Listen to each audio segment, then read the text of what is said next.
is nothing like this in the state of Israel. You don't see it anywhere else. There's no one place in the world that incorporates all of these topics into one institution. As far as I'm concerned, this is unique.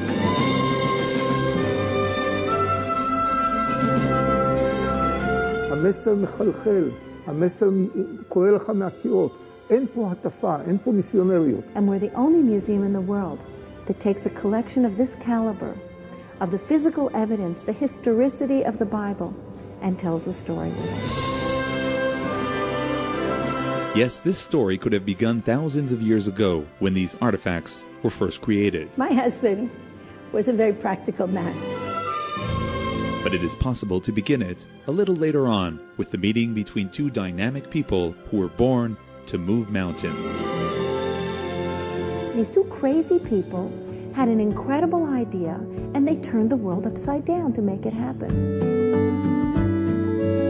Batya and Dr. Elie Borowski bonded instantaneously. And he started saying that this was the most important collection for the history of the Jewish people. And my mother looked at him and said, then what are you going to do with it? And he said, what do you mean, what am I going to do with it? I'm going to build a museum. I'm going to build a museum in Toronto, and I'm going to build it. She looked at him and she said, if it's what you say it is, it belongs in Jerusalem and no place else. Borowski.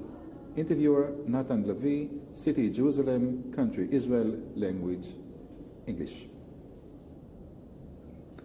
My name is Nathan Levy. Today is June 4th, 1998. I am conducting an interview with Dr. Elie Borowski. We are in Jerusalem, Israel. Good morning, Dr. Borowski. Good morning to you, Nathan. How are you? Baruch Hashem. Baruch Hashem Yom Yom, we say, in Hebrew. Dr. Borowski, could you please present yourself to us? I mean, your personal details, your place of birth, your date of birth, please. I was born in Warsaw, the 27th of May, 1913. So I was told, I don't remember it. And my certificate birth was Russian, because at that time, Poland was under Russian regime. And you went to Florence. What time was that? What year? It was the end of 1932, October 5, because I wanted to save the academic year. And I said to my students, friends, watch out, Hitler is coming. Hitler? Yes, Hitler's coming, because it's the boys, Heil Hitler already. Yes. Heil Hitler. Not on the street you go on a shop. At the university, some student greeting the other, Heil Hitler. In Berlin, did you have the chance to hear any speeches? No. Over the radio? No, it was still Weimar. Weimar was still functioning, Nebi, Weimar Nebi. But it was still Weimar. And Weimar was still a democracy. But the fact that they could pronounce publicly Jude Pereke, like somebody will go in France and to say Protestant to hell, Catholic to hell, Jew to hell, that is. And without being arrested, that's what hit me. That they were able to things, we were able to have a little scaramouche, little things between the students. That's what bothers me, and that's what I asked to leave. So as a result, you found yourself in Florence? Yes. Okay. What do you do in Florence?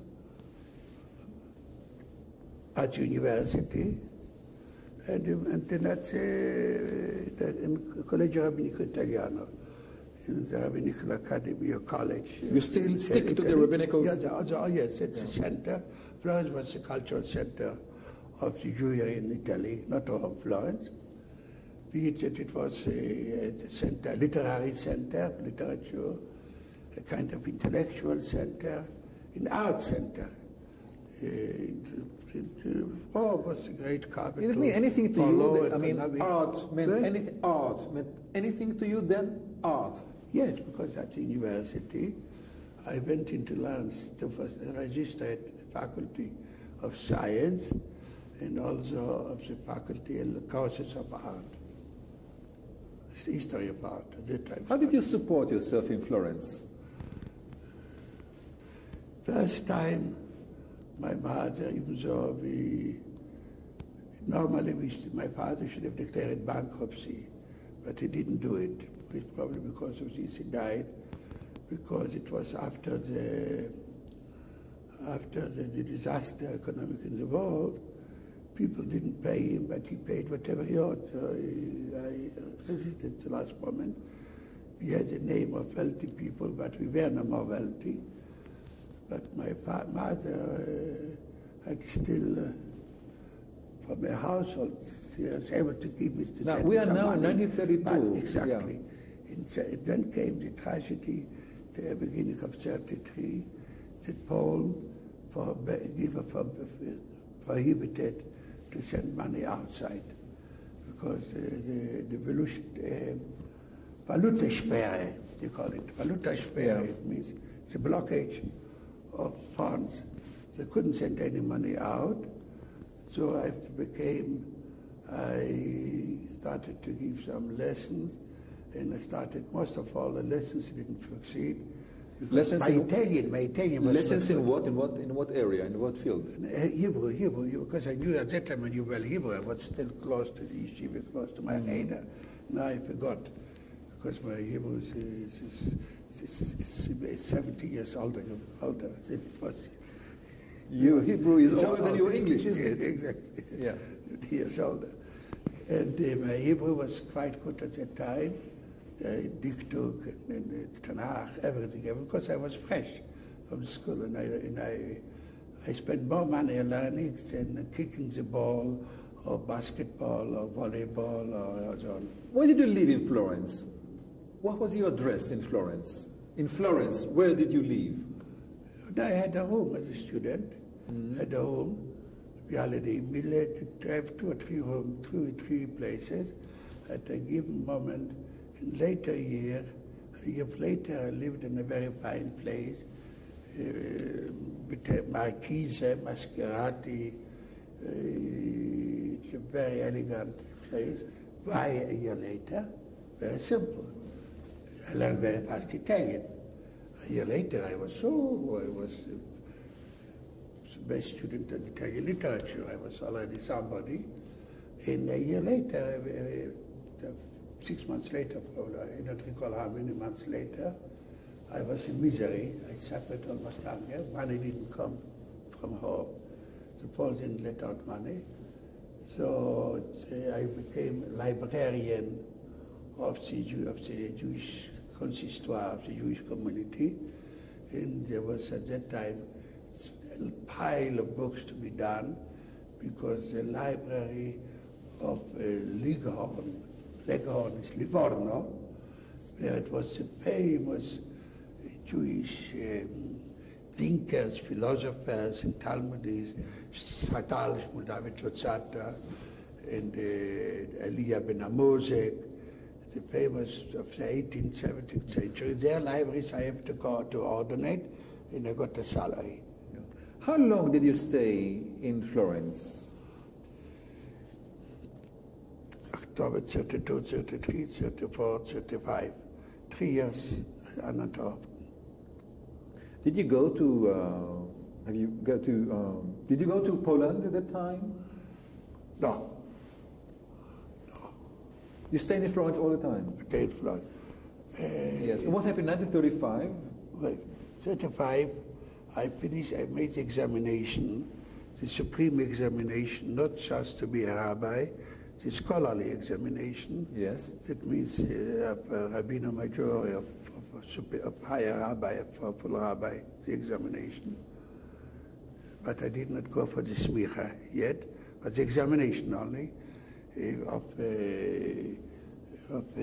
Jewish philosophy, literature, Rabbi, everything what's necessary, because the Collegio Rabbinico Italiano was the corresponding, but in America we know Jewish Theological Seminary of America. It was a kind like the conservative, and it was conservative Sephardi. I finished the examination. I was at the university. All degree was 30 and 30. 30 means 3 professors. Each of them give 10 points. So as the highest, sometimes summa cum laude, on the top of 30s. In philosophy, I was probably with a Nordic friend of mine, Dr. Esa Sosaya, the first student in Florence. So that in 35, I got a position invited for trial to go to the capital city of Piraeus, Ioannina in Greece, as eminence rabbi to see the studies, eventually as a rabbi. But right away as a rabbi, I felt it's not for me. In organizing the studies, I saw that Epirus, comprising a whole part of Greece, Ioannina capital, Paraga, Preveza, Kerkera, Corinth, Corfu. So I learned very fast Greek, modern Greek. I had to hold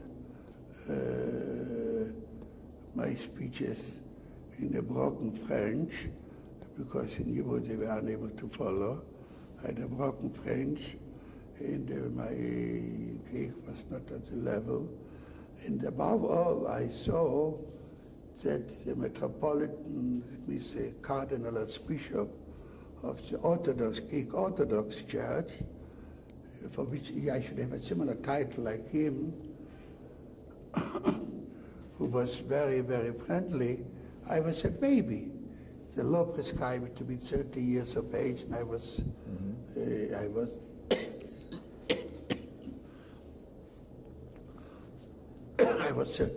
23 of age. I was very young, and for education, I didn't feel comfortable. How long? I went back to Poland. You went back to? After 5 or 6 months in Greece, I went for the end of 35 back to Warsaw, visit Warsaw.